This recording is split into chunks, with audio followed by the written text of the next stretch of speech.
Ce matin, Présence protestante nous propose de vivre un culte en direct du foyer de Grenelle dans le 15e arrondissement de Paris. C'est l'un des 16 lieux d'accueil de la mission populaire évangélique de France qui s'attache à soutenir les personnes en difficulté et à manifester l'évangile dans les milieux les plus populaires.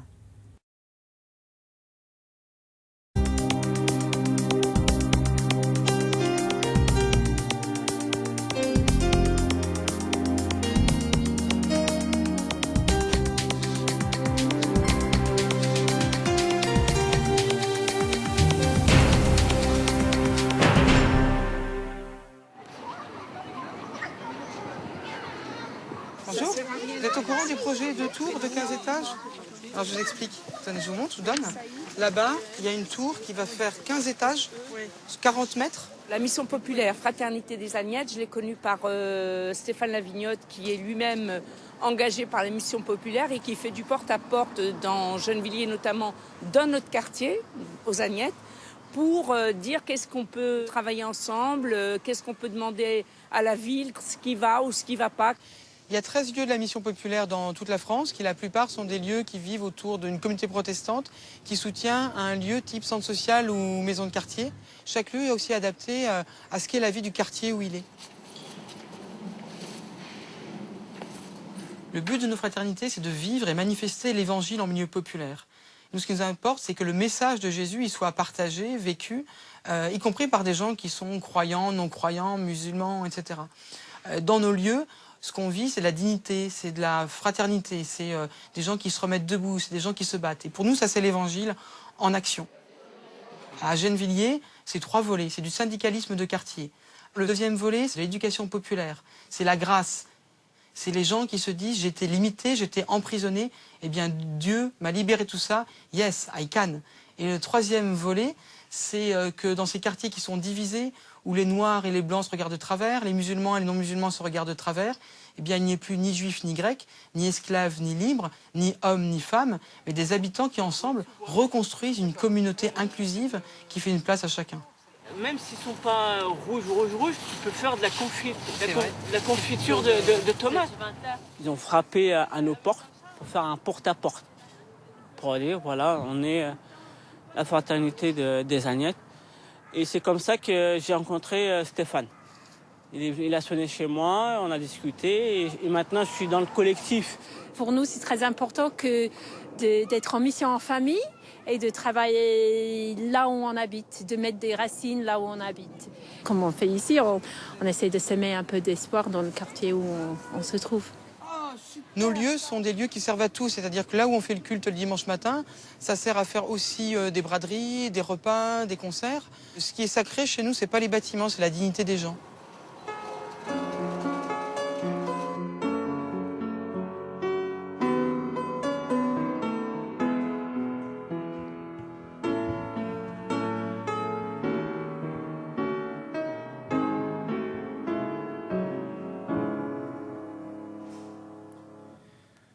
Bonjour. En tant que vice-président de la mission populaire évangélique de France, je vous souhaite la bienvenue pour ce culte qui se déroule dans une de ces fraternités, le foyer de Grenelle à Paris, dans le 15e arrondissement. C'est dire que le culte d'aujourd'hui est un événement important pour les 5 fraternités de Paris et de la région parisienne. En effet, sa préparation a permis de mobiliser leurs membres, femmes et hommes, laïcs et pasteurs. Nous sommes heureux d'être ensemble, jeunes et vieux, d'ici ou d'ailleurs, habitués ou venus pour l'occasion. Ce culte est un moment de joie. En y participant, nous affirmons être en lien les uns avec les autres, proches ou lointains, ici ou devant leur poste de télévision.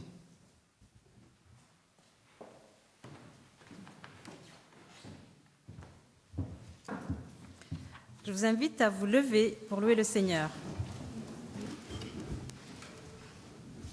Ensemble, nous voulons te louer, Seigneur Jésus, pour la grâce et la paix dont tu nous renouvelles chaque jour, toi, notre Père et Sauveur. Seigneur éternel, c'est toi qui es Dieu, et il n'y a point d'autre Dieu que toi sur la terre comme au ciel. Nous sommes ton peuple et tu es notre berger. Rassemblés ici au foyer de Grenelle, nous voulons te louer. En ce premier dimanche de l'Avent, prépare nos cœurs à entrer dans la révélation de la venue de ton Fils Jésus-Christ dans ce monde et à saisir par la foi toutes les bénédictions que tu as préparées à l'avance pour notre salut. Seigneur Jésus, ta mère était juive. Tu as reçu les hommages de Babyloniens. Tu t'es réjoui de la foi d'une femme syrienne et d'un capitaine romain. Tu as accueilli les Grecs qui te cherchaient. Un Africain a porté ta croix. Nous te prions pour que ta lumière nous pénètre de plus en plus.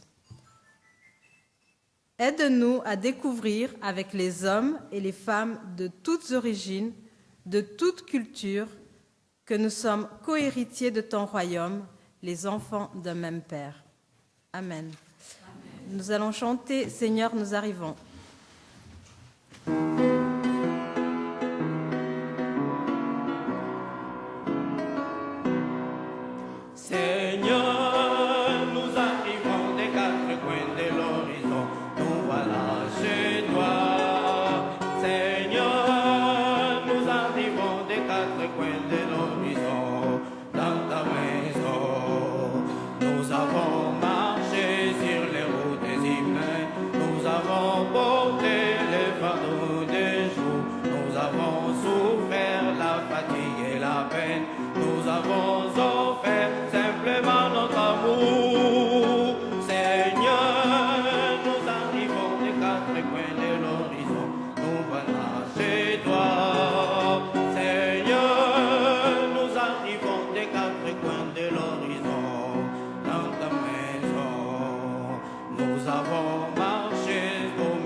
Nous allons prier.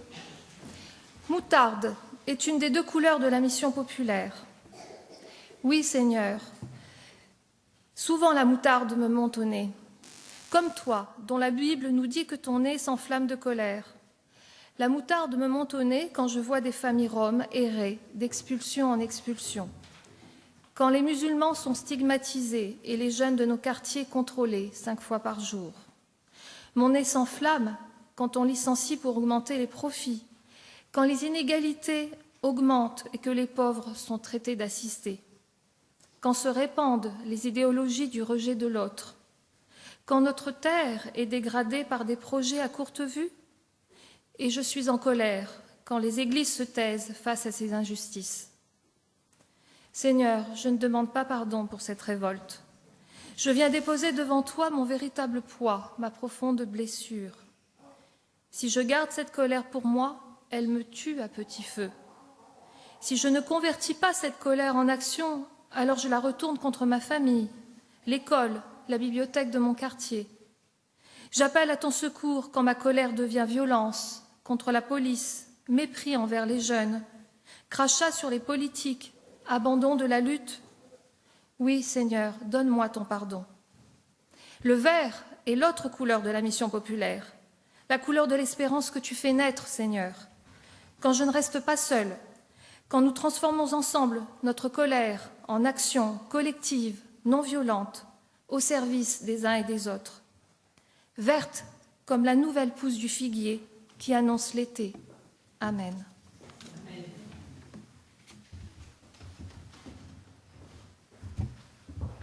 Je vous invite à vous lever.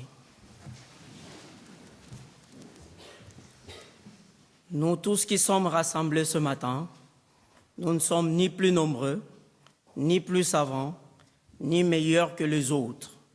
Il y a parmi nous des Français et des étrangers, des croyants et de peu croyants, des habitués et des occasionnels, mais tous, nous sommes en recherche, en chemin.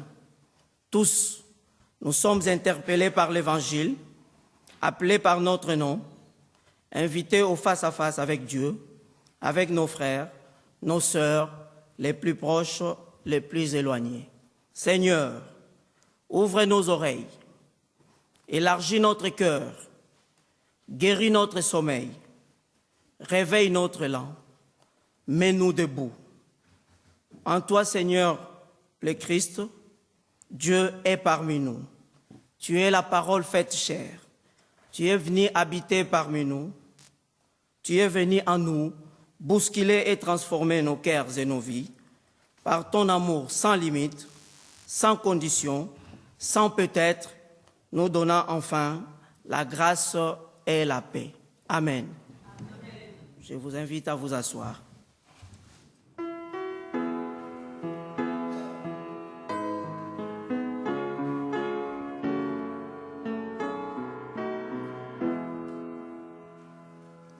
Dieu est vivant. Par lui, nous vivons. Nous voulons vivre en lui. Nous le connaissons par l'intermédiaire de Jésus. Jésus est notre frère et notre Christ. C'est lui qui nous révèle la face humaine de Dieu. Il est la clé des Écritures où les revendications des hommes et la vision des prophètes s'affrontent pour faire surgir en nous la parole de Dieu. Ainsi, et par les rencontres de la vie quotidienne, l'Esprit élit domicile en nous, pour nous enseigner l'amour inconditionnel de Dieu pour tous les êtres vivants. Nous croyons à cette bonne nouvelle. Dieu gouverne nos vies. Il le fait selon l'image que Jésus nous a donnée de lui. Il est l'unique pouvoir légitime. Il n'existe dans l'univers aucun autre pouvoir qui trouve en soi-même sa légitimité. Nous croyons que la foi au Dieu des Écritures est capable de sauver le monde des catastrophes et les gens du désespoir. Nous affirmons que le malheur n'est pas fatal et que le bonheur n'a pas à être honteux. Nous ne sommes pas les seuls enfants de Dieu. Tous les chercheurs d'absolu sont notre parentèle. Nous croyons que Dieu fait les uns fidèles et les autres athées pour élargir l'espace de la vérité. Notre communauté compte des croyants et des incroyants. Ils partagent la logique qui libère et l'évangile qui nourrit. Nous vomissons l'indifférence, nous méprisons l'intolérance, nous combattons le fanatisme. Mais Dieu nous donne l'humanité pour famille, et amis ou ennemis, chaque être humain garde le droit de manger notre pain. Nous ne confondons pas l'hôte pacifique et l'envahisseur sans respect, mais nous savons que nos portes doivent rester ouvertes à l'étranger et aux pauvres sans abri. Et aucune puissance n'a le droit de les fermer. Amen. Et je vous invite à vous lever pour chanter « Ta nuit sera lumière de midi ».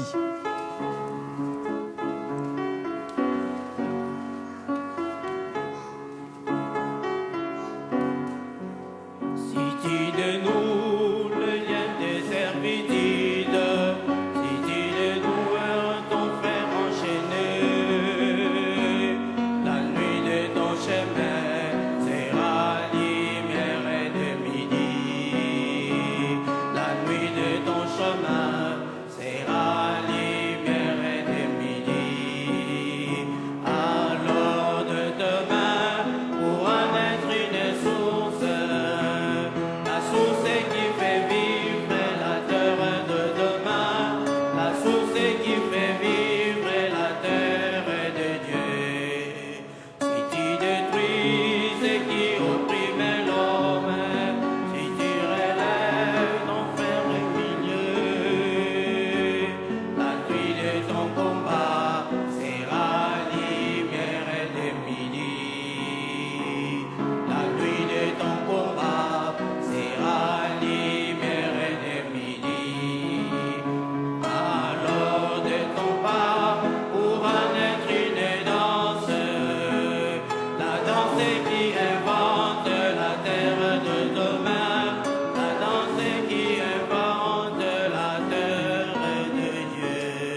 Je vous invite à suivre dans vos feuilles ou à entendre un passage de l'Évangile selon Marc au chapitre 4, les versets 30 à 34. Jésus disait « À quoi allons-nous comparer le royaume de Dieu ou par quelle parabole allons-nous le représenter ? C'est comme une graine de moutarde. Quand on la sème en terre, elle est la plus petite de toutes les semences du monde. Mais quand on l'a semée, elle monte et devient plus grande que toutes les plantes potagères, et elle pousse de grandes branches, si bien que les oiseaux du ciel peuvent faire leur nid à son ombre. » Par de nombreuses paraboles de ce genre, Jésus leur annonçait la parole, dans la mesure où ils étaient capables de l'entendre. Il ne parlait pas sans parabole, mais en particulier, il expliquait tout à ses disciples. Dans l'Épître aux Galates, chapitre 3, « Car tous, vous êtes par la foi fils de Dieu en Jésus-Christ. Oui, vous tous qui avez été baptisés en Christ, vous avez revêtu Christ.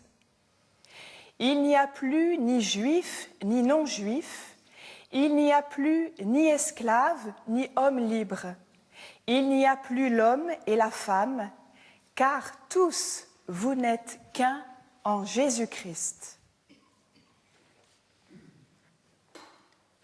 L'arbre est un symbole récurrent dans les logos des fraternités de la Mission populaire évangélique de France. À la Maison Verte, dans le 18e à Paris, à la fraternité de Nantes, à celle du pays de Montbéliard, à Grand-Charmont, à la fraternité de La Rochelle. Pourquoi ne pas imaginer que ces arbres, ces grandes plantes, sont nées de petites graines? Des graines aussi petites que celles que je tiens dans ma main. Des graines de moutarde. Pour qu'une graine donne quelque chose, il est nécessaire que soient rassemblées plusieurs conditions. Un terrain que sont les quartiers et surtout celles et ceux qui y habitent. Un peu de chaleur, la chaleur de la relation humaine. Elle manque à beaucoup aujourd'hui. Un peu d'eau et un peu de nourriture. C'est parfois le minimum vital qui fait défaut à celles et ceux accueillis dans les fraternités de la Mission populaire. Enfin, il faut quelqu'un pour semer. Pas de semeur, pas de plantes, pas de fruits, pas de résultats. Dans ces deux passages bibliques, il est question de la vie très concrète, avec une graine, des plantes, des catégories d'individus qui composent la société, et du royaume et de la vie. Jésus compare le royaume non pas au jardin d'Éden, immuable et hors du temps, qui accompagne le récit de la création, mais à cette réalité minuscule que représente une graine et à ce mouvement, se laisser enfoncer au profond du sol, dans l'obscurité, éclore dans le secret et l'humus pour croître avec du temps, devenir une grande plante et inviter le ciel à s'abriter en ses branches. Tout est présent dans ce germe et rien n'est visible, connu. Rien n'est encore déployé du royaume. Tout est là et tout a besoin de cette lente germination où l'enveloppe craquelle et laisse le nouveau advenir. Tout est présent et tout doit passer par l'inconnu, la transformation, la mort, pour laisser passer la vie, le royaume. La disparition de la graine est la condition pour aller vers l'enfantement obscur de l'après, de la vie en germination. Auprès de mon arbre, je vivais heureux, dit la chanson de Brassens. C'est aussi ce que semble symboliser cette parabole de Jésus. L'arbre, voire cette grande plante potagère qu'est la moutarde, est en mesure d'abriter les oiseaux du ciel. Ces oiseaux en sont parfois de drôles. Ils témoignent de la diversité des personnes qui franchissent les seuils des lieux d'engagement de la Miss Pop, engagement au nom de cet évangile que nous partageons ce matin. Ces oiseaux, symbolisés sur cet arbre planté ici, sont les bienvenus dans nos fraternités pour s'y poser, pour s'y reposer après une tranche de vie éprouvante, après une migration rarement volontaire, mais plutôt imposée. Ils sont arrivés de Géorgie après un long périple. Un homme, une femme avec leurs 3 enfants. Ils n'ont plus rien, ils dorment dans la rue. Après tout un temps d'apprivoisement mutuel, d'écoute et de soutien dans leur démarche, ils ont trouvé un abri durable, du travail parfois, et les enfants sont à présent scolarisés. Certains parviennent à faire leur nid, comme nous venons de l'entendre, sauf si, bien sûr, ils se sentent rejetés, si l'ambiance générale n'est pas à l'accueil, mais au repli sur soi, sauf si d'autres drôles d'oiseaux, soi-disant sédentaires, font croasser leurs cris d'exclusion et de rejet. Un couple d'hommes est arrivé dans une des fraternités, après être passé par différentes paroisses, où on les accueillait en tant que personnes, mais pas en tant que couple, en leur demandant ainsi de se couper d'une partie de leur réalité. Aujourd'hui, ils sont engagés en tant que couple visible et animent ensemble des activités comme par exemple des cultes. L'arbre, devenu grand, devient lieu de ressourcement, base d'aller-retour et de découverte de la vie. L'arbre, enfin, est le symbole du croyant, enraciné aussi profondément que possible, avec tout son feuillage tourné vers la lumière. Dans le texte de Marc, le royaume de Dieu n'est pas un objet, une graine, un arbre, un oiseau ou un semeur. Le royaume de Dieu est un mouvement, un élan, une rencontre, une relation. Il est insaisissable. Il est ce qui se passe lorsque les choses grandissent.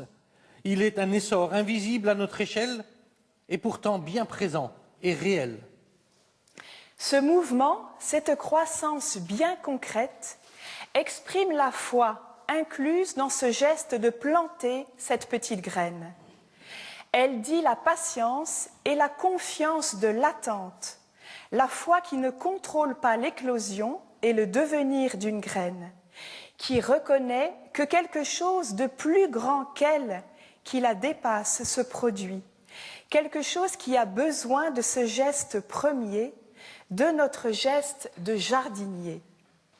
Dieu nous confie ce monde pour être jardinier à sa suite, co-créateur du royaume. Le jardinier ignore ce que va donner la graine. Il espère et se réjouit de ce qui se crée, comme nous sommes appelés à sortir de nos idées préconçues pour accueillir et inventer notre société. Le royaume nous renvoie à un double mouvement. Il est accueil de la diversité du jardin, de notre diversité, et non pas uniformisation des pensées, des comportements, des choix de vie. Et en même temps, il nous invite aussi à sortir des catégories sociales qui nous divisent, tout comme au temps de Paul. Il n'y a plus ni juifs ni non-juifs, il n'y a plus ni esclaves ni hommes libres, il n'y a plus l'homme et la femme. Il nous invite à regarder chacune et chacun comme une sœur, un frère. Qui sera le semeur dans cette parabole? Qui fera grandir le royaume? Qui permettra à sa vie d'être comme cette grande plante chaleureuse et accueillante, ouverte et rassurante. Amen. Amen.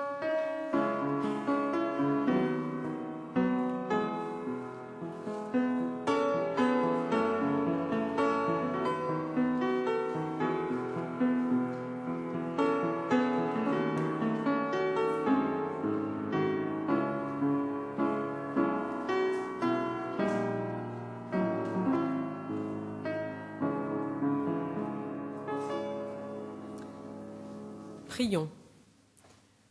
Pour les peuples de nos fraternités, pour les fragiles, pour les exclus, Seigneur, nous te prions. Donne-leur la force de poursuivre leur chemin, d'aller de l'avant et de se remettre debout. Pour tous ces enfants, ces femmes et ces hommes embarqués sur des bateaux de fortune et qui, au péril de leur vie, tentent de rejoindre l'Europe, Seigneur, nous te prions. Donne-nous d'ouvrir nos portes et nos cœurs, d'accueillir et d'aimer comme toi tu nous le demandes. Pour les invisibles, pour ceux que l'on ne voit plus, pour ceux qui dorment dehors, pour ceux qui ont faim et froid, Seigneur, nous te prions. Pour tous les sans-amour, les sans-amis, les sans-abri, Seigneur, nous te prions. Pour tous ceux qui sont persécutés au nom de leur Dieu, de leur foi, de leurs croyances politiques ou religieuses, Seigneur, nous te prions. Pour les grands de ce monde, pour ceux qui tiennent entre leurs mains le sort de leurs frères et sœurs en humanité, Seigneur, nous te prions. Éclaire-les, ouvre leur cœur et leur intelligence. Pour tous ceux qui ont peur, Seigneur, nous te prions. Ceux qui ont peur de l'autre et n'osent pas lui parler. Ceux qui ont peur des attentats et de leurs frères et sœurs musulmans. Ceux qui ont peur pour leur travail, pour leur sécurité et pour leurs biens matériels. Seigneur, nous te les confions. Pour notre monde occidental, où même les poubelles vomissent leur trop-plein, Seigneur, nous te prions. Donne à chacun de nous la sagesse pour consommer avec sobriété et intelligence. Apprends-nous à être vraiment responsables de la création, de la nature, et à gérer les ressources de la terre avec un cœur intelligent. Nous nous levons, et comme Jésus nous l'a enseigné, nous réunissons nos cœurs et nos voix pour dire ensemble « Notre Père qui es aux cieux, que ton nom soit sanctifié, que ton règne vienne, que ta volonté soit faite sur la terre comme au ciel. Donne-nous aujourd'hui notre pain de ce jour. Pardonne-nous nos offenses, comme nous pardonnons aussi à ceux qui nous ont offensés. Ne nous soumets pas à la tentation, mais délivre-nous du mal. Car c'est à toi qu'appartiennent le règne, la puissance et la gloire, au siècle des siècles. Amen.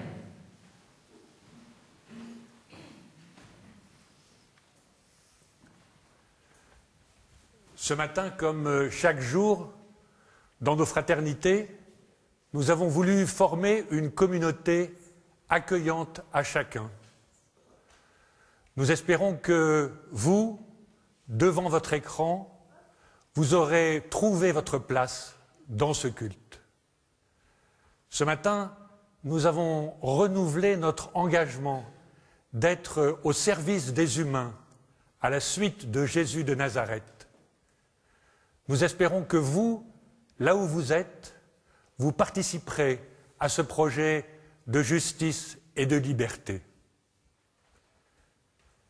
Que Dieu nous donne courage et persévérance. Que Dieu nous garde sous son regard bienveillant. Qu'il nous donne sa paix. Amen. Amen. Et je vous invite à chanter.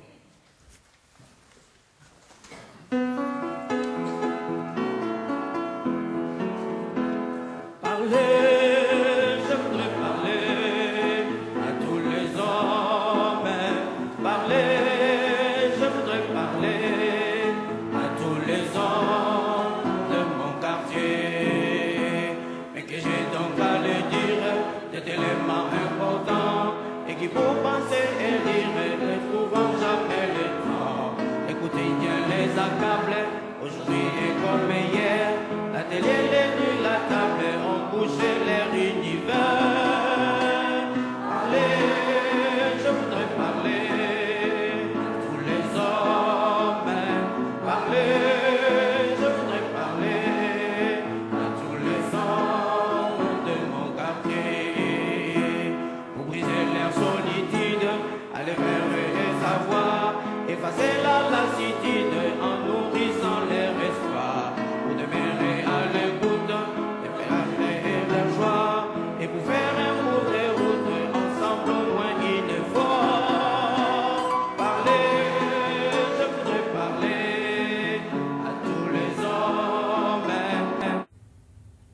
Ce matin, le Jour du Seigneur nous fait entrer dans le temps de l'Avent avec une série de documentaires consacrés à l'accueil.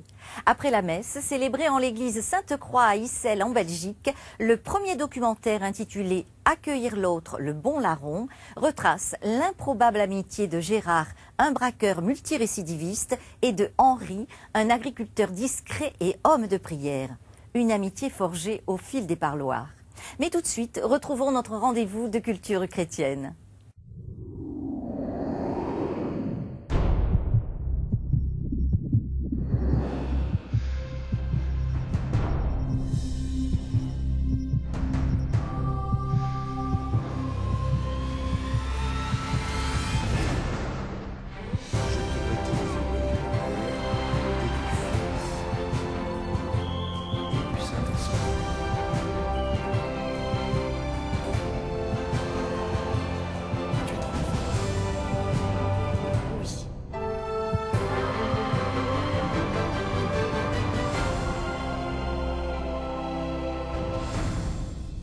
Bonjour à tous et bienvenue. Aujourd'hui, nous entrons dans la période de l'Avent. L'Avent pour les chrétiens, c'est ce temps de préparation à la fête de Noël. C'est l'occasion de se laisser surprendre pour prendre un peu de recul sur sa vie et se recentrer sur l'essentiel. Et cette année, nous vous proposons de vivre un Avent décalé grâce à la bande dessinée.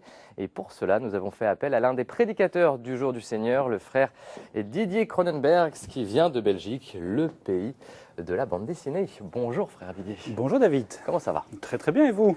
Plutôt pas mal. On va parler de bande dessinée. On va vous avoir sur le plateau chaque dimanche à peu près jusqu'à Noël et on va décortiquer quelques albums de BD. Qu'est-ce que ça représente la BD qu'on appelle aussi le 9e art en Belgique? Eh bien, c'est quand même une grande tradition en Belgique que la BD, ça crée un monde extraordinaire, un imaginaire, des images. Et on a besoin, je pense, d'images pour penser. Ça amène aussi beaucoup d'humour, ça amène un peu de décalage, ça amène de la distance. Et effectivement, la culture belge aime bien ce 9e art, puisqu'il y a des grands dessinateurs qui viennent de ce pays. Oui. Les images pour l'Avent, c'est important aussi de se figurer les choses pour préparer Noël. Oui, ça nous amène à Noël, ça nous amène à l'incarnation, Dieu qui a un visage, et donc il faut effectivement pas rester dans du cérébral simplement, mais véritablement avoir des images, avoir du concret. C'est peut-être ça aussi qu'apporte la BD de manière un peu décalée. On peut se dire que si Bob Dylan a le prix Nobel de littérature, peut-être qu'un jour des auteurs de BD belges auront aussi un prix, un grand prix. Un auteur comme Gueluc, par exemple, oui. qui a dessiné le personnage du chat, car pour entrer dans l'Avent, nous avons choisi de parler de ce personnage humoristique. Le chat, bien connu en France et en Belgique, c'est aux éditions Casterman, créé et donc dessiné par cet auteur belge. Gueluc, on dit bien Gueluc et pas Gueluc. Oui, oui. Gueluc chez les Belges, en belge j'allais dire. Le chat, c'est un personnage humoristique. On aime bien rire, c'est normal, mais qu'est-ce que ça apporte le rire dans la vie? C'est important pour vous, l'humour? Je pense que c'est absolument indispensable, c'est ça qui nous rend humains également. Je pense que ça amène fondamentalement un peu de distance. Ça implique qu'on ne se prenne pas trop au sérieux. Il faut toujours commencer par rire de soi, bien entendu. Et je pense que le chat rit d'abord de lui-même.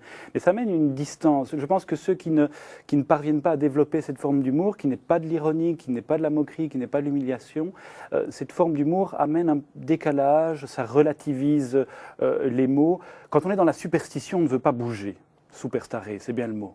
Par contre, quand on est dans l'humour, on permet d'être déstabilisé peut-être par une phrase, par une blague, on amène de la distance et je pense que ça amène énormément d'esprit, d'air, ça permet de relativiser beaucoup de choses, mais de voir de manière un peu décalée des réalités qui sont profondément humaines et profondes, clairement. Oui. Là encore, c'est le sens de l'Avent aussi. Oui, je pense qu'il faut se laisser surprendre par peut-être des arts mineurs comme la BD.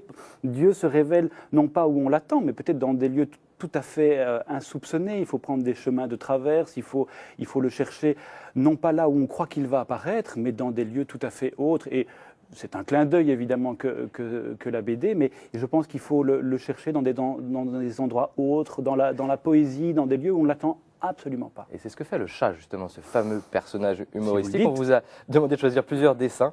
Voilà votre premier choix. Alors, je lis bien ce que dit le chat sur ce dessin. Dieu a tout créé, il a même créé celui qui apportera la preuve définitive que Dieu n'existe pas. C'est vous dire s'il est sûr de lui. Qu'est-ce qui vous fait rire là-dedans? Il est malin, le chat, évidemment. C'est un peu comme le